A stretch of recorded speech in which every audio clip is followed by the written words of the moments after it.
بسم اللہ الرحمن الرحیم الصلاۃ والسلام علیک یا رسول اللہ وعلی آلک و اصحابک یا نبی اللہ۔ محترم ناظرین السلام علیکم۔ شیطان کی کہانی، اس کی زبانی۔ آغاز تو اچھا ہے، انجام خدا جانے۔ شیطان کے مکر و فریب کے بارے میں حدیث پاک میں بہت ہی عجیب واقعہ آیا ہے۔ ابن عامر نے عبید بن یسار سے لے کر نبی کریم صلی اللہ علیہ وآلہ وسلم تک اس واقعہ کی سند پہنچائی ہے۔ یہ واقعہ تلبیس ابلیس میں بھی نقل کیا گیا ہے۔ بنی اسرائیل میں برسیسا نامی ایک راہب تھا۔ اس وقت بنی اسرائیل میں اس جیسا کوئی عبادت گزار نہیں تھا۔ اس نے ایک عبادت خانہ بنایا ہوا تھا، وہ اسی میں عبادت میں مست رہتا تھا۔ اسے لوگوں سے کوئی غرض نہیں تھی، نہ تو وہ کسی سے ملتا تھا اور نہ ہی کسی کے پاس آتا جاتا تھا۔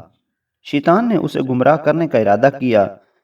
برسیسا اپنے کمرے سے باہر نکلتا ہی نہیں تھا۔ وہ ایسا عبادت گزار تھا کہ اپنا وقت ہرگز ضائع نہیں کرتا تھا۔ شیطان نے دیکھا کہ جب دن میں کچھ وقت یہ تھکتے ہیں تو کبھی کبھی اپنی کھڑکی سے باہر جھانک کر دیکھ لیتے ہیں۔ ادھر کوئی آبادی نہیں تھی، اس کا اکیلا صومعہ تھا۔ اس کے گرد کھیت اور باغ تھے۔ جب اس نے دیکھا کہ دن میں ایک یا دو مرتبہ کھڑکی سے دیکھتے ہیں تو اس مردود نے نشانی شکل میں آ کر اس کھڑکی کے سامنے نماز کی نیت باندھ لی۔ اس کو نماز سے کیا پڑھنی تھی، فقط شکل بنا کر کھڑا تھا۔ آپ دیکھو کہ جس کی جو لائن ہوتی ہے اس کو گمراہ کرنے کے لیے اس کے مطابق یعنی دلکش بہروپ بناتا ہے۔ چنانچہ جب اس نے کھڑکی میں سے باہر جھانکا تو ایک آدمی کو قیام کی حالت میں دیکھا۔ وہ بڑا حیران ہوا۔ جب دن کے دوسرے حصے میں بھی اس نے دوبارہ ارادتاً باہر دیکھا تو رکوع میں بڑا لمبا رکوع کیا۔ پھر تیسری مرتبہ سجدے کی حالت میں دیکھا۔ کئی دن اسی طرح ہوتا رہا۔ آہستہ آہستہ برسیسا کے دل میں یہ بات آنے لگی کہ یہ تو کوئی بڑا ہی بزرگ انسان ہے جو دن رات اتنی باتیں کر رہا ہے۔ وہ کئی مہینوں تک اسی طرح شکل بنا کر قیام، رکوع اور سجدے کرتا رہا، یہاں تک کہ برسیسا کے دل میں یہ بات آنے لگی، میں اس سے پوچھوں تو صحیح یہ کون ہے؟ جب برسیسا کے دل میں یہ بات آنے لگی تو شیطان نے کھڑکی کے قریب مصلی بچھانا شروع کر دیا۔ جب مصلی آ گیا اور برسیسا نے باہر جھانکا تو اس نے شیطان سے پوچھا، تم کون ہو؟ وہ کہنے لگا، آپ کو مجھ سے کیا غرض ہے؟ میں اپنے کام میں لگا ہوا ہوں، مجھے ڈسٹرب نہ کریں۔ وہ سوچنے لگا، عجیب بات ہے کہ کسی کو کوئی بات سننا گوارا ہی نہیں کرتا۔ دوسرے دن برسیسا نے پوچھا، آپ اپنا تعارف تو کروائیں۔ کہنے لگا، مجھے اپنا کام کرنے دو۔ اللہ کی شان کہ ایک دن بارش ہونے لگی۔ وہ بارش میں بھی نماز کی شکل میں بنا کر کھڑا ہو گیا۔ برسیسا کے دل میں بات آئی کہ جب یہ اتنا عبادت گزار ہے، اس نے بارش کی بھی کوئی پرواہ نہیں کی، کیوں نہ میں اسے اچھے اخلاق کا مظاہرہ کروں اور اس سے کہوں، میاں اندر آ جاؤ۔ چنانچہ اس نے شیطان کو پیشکش کی کہ باہر بارش ہو رہی ہے، تم اندر آ جاؤ۔ وہ جواب میں کہنے لگا، ٹھیک ہے، مومن کی دعوت کو قبول کرنا چاہیے، لہٰذا میں آپ کی دعوت قبول کرتا ہوں۔ وہ تو چاہتا بھی یہی تھا۔ چنانچہ اس نے کمرے میں آ کر نماز کی نیت باندھ لی۔ وہ کوئی مہینوں تک اس کے کمرے میں عبادت کی شکل میں بنا رہا۔ وہ دراصل عبادت نہیں کر رہا تھا، فقط نماز کی شکل بنا رہا تھا، لیکن دوسرا یہی سمجھ رہا تھا کہ وہ نماز پڑھ رہا ہے۔ اس کو نماز سے کیا غرض تھی، وہ تو اپنے مشن پر تھا۔ جب کئی مہینے گزر گئے تو برسیسا نے اسے واقعی بہت بڑا بزرگ سمجھنا شروع کر دیا اور اس کے دل میں اس کی عقیدت پیدا ہونا شروع ہوئی۔ اتنے عرصے کے بعد شیطان برسیسا سے کہنے لگا کہ اب میرا سال پورا ہو چکا ہے، لہٰذا میں اب یہاں سے جاتا ہوں، میرا مقام کہیں اور ہے۔ روانہ ہوتے وقت ویسے بھی دل نرم ہو چکا ہوتا ہے، لہٰذا وہ برسیسا سے کہنے لگا، اچھا، میں آپ کو جاتے جاتے ایک ایسا تحفہ دے جاتا ہوں جو مجھے اپنے بڑوں سے ملا تھا۔ وہ تحفہ یہ ہے کہ اگر تمہارے پاس کوئی بھی بیمار آئے تو اس پر یہ پڑھ کر دم کر دیا کرنا، وہ ٹھیک ہو جایا کرے گا۔ تم بھی کیا یاد کرو گے کہ کوئی آیا تھا اور تحفہ دے گیا تھا؟ برسیسا نے کہا، مجھے اس کی ضرورت نہیں۔ وہ کہنے لگا، ہمیں یہ طویل نعمت کے بعد ملی ہے، میں وہ نعمت تجھے تحفے میں دے رہا ہوں اور تم انکار کر رہے ہو، تم تو بڑے نالائق انسان ہو۔ یہ سن کر برسیسا کہنے لگا، اچھا جی، مجھے بھی سکھا دیں۔ چنانچہ شیطان نے اسے ایک دم سکھایا اور کہتے ہوئے رخصت ہو گیا کہ اچھا، پھر کبھی ملیں گے۔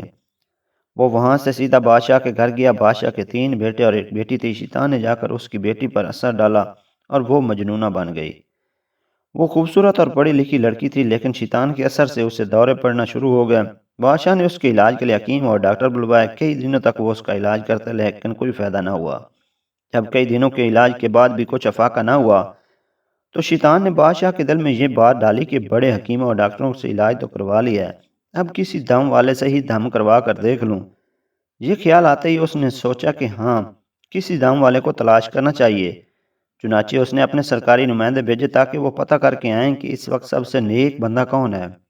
سب نے کہا اس وقت سب سے نیک آدمی تو برسیسا ہے، اور وہ تو کسی سے ملتا ہی نہیں ہے۔ بادشاہ نے کہا اگر وہ کسی سے نہیں ملتا تو ان کے پاس جا کر میری طرف سے درخواست کرو کہ ہم آپ کے پاس آ جاتے ہیں۔ کچھ آدمی برسیسا کے ہاں گئے، اس نے دیکھ کر کہا مجھے ڈسٹرب کرنے کیوں آئے ہیں؟ اس نے کہا بادشاہ کی بیٹی بیمار ہے، حکیموں اور ڈاکٹروں سے علاج کروایا ہے لیکن کوئی فائدہ نہیں ہو رہا۔ بادشاہ چاہتے ہیں کہ آپ بے شک یہاں نہ آئیں تاکہ آپ کی عبادت میں خلل نہ آئے۔ ہم آپ کے پاس بچی کو لے کر آ جاتے ہیں، آپ یہیں اس بچی کو دم کر دینا، مجھے امید ہے کہ آپ کے دم کرنے سے وہ ٹھیک ہو جائے گی۔ اس کے دل میں خیال آیا کہ ہاں میں نے ایک دم سیکھا تھا، اس دم کو آزمانے کا یہ اچھا موقع ہے، چلو یہ تو پتہ چل جائے گا کہ وہ دم ٹھیک بھی ہے یا نہیں۔ چنانچہ اس نے ان لوگوں کو بادشاہ کی بیٹی کو لانے کی اجازت دے دی۔ بادشاہ اپنی بیٹی کو برسیسا کے پاس لے کر آ گیا، اس نے جیسے ہی دم کیا وہ فوراً ٹھیک ہو گئی۔ مرض بھی شیطان نے لگایا تھا اور دم بھی اسی نے بتایا تھا، لہذا دم کرتے ہی شیطان اس کو چھوڑ کر چلا گیا اور وہ بالکل ٹھیک ہو گئی۔ بادشاہ کو پکا یقین ہو گیا کہ میری بیٹی اس کے دم سے ٹھیک ہوئی ہے۔ 1 ڈیڑھ ماہ کے بعد اس نے پھر اسی طرح بچی پر حملہ کیا اور پھر اسے برسیسا کے پاس لے آیا، اس نے دم کیا تو اسے چھوڑ کر چلا گیا۔ حتیٰ کہ 2 4 دن بعد بادشاہ کو پکا یقین ہو گیا کہ میری بیٹی کا علاج اس کے دم میں ہے۔ اب برسیسا کی بڑی شہرت ہوئی تو اس کے دم سے بادشاہ کی بیٹی ٹھیک ہو جاتی ہے۔ کچھ عرصہ بعد اس بادشاہ کے ملک پر کسی نے حملہ کر دیا۔ وہ اپنے شہزادوں کے ہمراہ دشمن کا مقابلہ کرنے کے لیے تیاری کرنے لگا۔ اب بادشاہ سوچ میں پڑ گیا کہ اگر جنگ میں جائیں تو بیٹی کو کس کے پاس چھوڑ کر جائیں۔ کسی نے مشورہ دیا کسی وزیر کے پاس چھوڑ جائیں، اور کسی نے کوئی اور مشورہ دیا۔ بادشاہ کہنے لگا اگر اس کو دوبارہ بیماری لگ گئی تو پھر کیا بنے گا؟ برسیسا تو کسی کی بات بھی نہیں سنے گا۔ چنانچہ بادشاہ نے کہا کہ میں خود برسیسا کے پاس اپنی بیٹی کو چھوڑ جاتا ہوں، دیکھو شیطان کیسے جوڑ ملا رہا ہے۔ بادشاہ اپنے تینوں بیٹوں اور بیٹی کو لے کر برسیسا کے پاس پہنچ گیا، کہنے لگا ہم جنگ پر جا رہے ہیں، زندگی اور موت کا پتہ نہیں ہے، مجھے اس وقت سب سے زیادہ اعتماد تم پر ہی ہے اور میری بیٹی کا علاج بھی تمہارے پاس ہی ہے، لہٰذا میں چاہتا ہوں یہ بچی تمہارے پاس ہی ٹھہر جائے۔ برسیسا کہنے لگا توبہ توبہ، میں یہ کام کیسے کر سکتا ہوں، یہ اکیلی میرے پاس ٹھہرے۔ بادشاہ نے اس سے کہا نہیں، ایسی کوئی بات نہیں ہے، بس آپ اجازت دے دیں، میں اس کے رہنے کے لیے آپ کے عبادت خانے کے سامنے ایک گھر بنوا دیتا ہوں اور یہ اس گھر میں ٹھہریں گے۔ برسیسا نے یہ سن کر کہا چلو ٹھیک ہے۔ جب اس نے اجازت دی تو بادشاہ نے اس کے عبادت خانے کے سامنے گھر بنوا دیا اور بچی کو وہاں چھوڑ کر جنگ پر روانہ ہو گئے۔ اب برسیسا کے دل میں بات آئی کہ میں اپنے لیے تو کھانا بناتا ہی ہوں، اگر بچوں کا کھانا بھی بنا دیا کروں تو اس میں کیا حرج ہے، کیونکہ وہ اکیلی ہے، پتہ نہیں اپنے لیے کھانا پکائے گی یا نہیں پکائے گی۔ چنانچہ وہ کھانا بناتا اور آدھا خود کھا کر آدھا کھانا اپنے عبادت خانے کے دروازے کے باہر رکھ دیتا اور اپنا دروازہ کھٹکاتا۔ یہ اس لڑکی کے لیے اشارہ ہوتا کہ اپنا کھانا اٹھا لو۔ اس طرح وہ کھانا اٹھاتی اور کھا لیتی۔ کئی مہینوں تک یہی معمول رہا۔ اس کے بعد شیطان نے اس کے دل میں یہ بات ڈالی، دیکھو وہ لڑکی اکیلی رہتی ہے، تم کھانا پکا کر اپنے دروازے کے باہر رکھ دیتے ہو اور لڑکی کو وہ کھانا اٹھانے کے لیے گلی میں نکلنا پڑتا ہے، اگر کسی مرد نے دیکھ لیا تو وہ اس کی عزت خراب کر دے گا، اس لیے بہتر یہ ہے کہ کھانا بنا کر اس کے دروازے کے پاس رکھ دیا کروں تاکہ اس کو باہر ہی نہ نکلنا پڑے۔ چنانچہ برسیسا نے کھانا بنا کر اس کے دروازے کے اندر رکھنا شروع کر دیا۔ وہ کھانا رکھ کر کنڈی کھٹکھٹا دیتا اور کھانا اٹھا لیتی، یہی سلسلہ چلتا رہا۔ جب کچھ اور مہینے گزر گئے تو شیطان نے اس کے دل میں ڈالا کہ تم تو خود عبادت میں لگے رہتے ہو، یہ لڑکی اکیلی ہے، ایسا نہ ہو کہ تنہائی کی وجہ سے اور زیادہ بیمار ہو جائے، اس لیے بہتر ہے اس کو کچھ نصیحت کر دیا کرو تاکہ یہ بھی عبادت گزار بن جائے اور اس کا وقت ضائع نہ ہو۔ یہ خیال دل میں آتے اس نے کہا ہاں یہ بات تو بہت اچھی ہے، لیکن اس کام کی ترتیب ہونی چاہیے۔ شیطان نے اس بات کا جواب بھی اس کے دل میں ڈالا کہ اس کو کہہ دو کہ وہ اپنے گھر کی چھت پر آ جایا کرے اور تم بھی اپنے گھر کی چھت پر بیٹھ جایا کرو اور اسے واعظ و نصیحت کیا کرو۔ چنانچہ اس نے اس ترتیب سے واعظ و نصیحت کرنا شروع کر دی۔ اس کے واعظ کا اس لڑکی کا بڑا اثر ہوا، اس نے نمازیں اور وظیفے شروع کر دی۔ اب شیطان نے اس کے دل میں یہ بات ڈالی کہ دیکھ تیری نصیحت کا اس پر کتنا اثر ہوا، ایسی نصیحت تو ہر روز ہونی چاہیے۔ چنانچہ اس نے روزانہ نصیحت کرنی شروع کر دی۔ اس طرح کرتے کراتے جب کچھ وقت گزر گیا تو شیطان نے پھر اس کے دل میں یہ بات ڈالی کہ تم اپنے گھر کی چھت پر بیٹھتے ہو اور وہ اپنے گھر کی چھت پر بیٹھتی ہے، راستے میں گزرنے والے کیا باتیں سوچیں گے کہ یہ کون باتیں کر رہے ہیں، اس طرح تو بہت غلط تاثر پیدا ہو جائے گا، اس لیے بہتر ہے کہ چھت پر بیٹھ کر اونچی آواز سے بات کرنے کے بجائے تم دروازے سے باہر کھڑے ہو کر تقریر کرو اور وہ دروازے کے اندر کھڑے ہو کر سن لے، پردہ تو ہوگا ہی صحیح۔ چنانچہ اب اس ترتیب سے واز شروع ہو گئی۔